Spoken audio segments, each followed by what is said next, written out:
since we are at discussing radicalization and also what has happened in Afghanistan, some of the strands of radical Islamist ideologies do emerge from India, especially in terms of the Deobandi and the Barelvi Islam, radical schools of Islam that we see.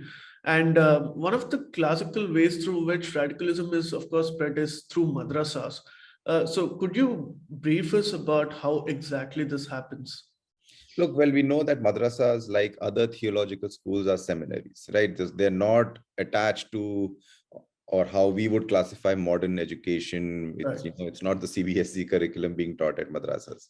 And, it's not an India-centric issue. And how do you bring those madrasas and similar sort of theological institutions that goes sort of pan-religion, so to speak, into a quote unquote mainstream fold is a debate as old as theology itself.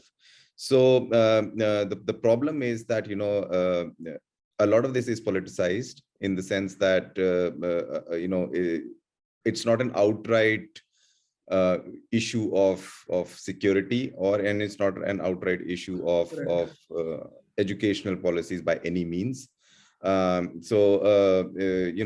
lot of time these kind of institutions have been allowed to operate very independently from a larger construct of formalized education, which is again a problem. So you don't see in madrasas, it's very rare you will see mathematics classes or science classes happening. So it's an outright theological institution, and we should see it from that perspective. It's not technically an educational institution as far as modern definitions goes. It's a theological institutions, and that separation needs to be more formalized, in my opinion. Right.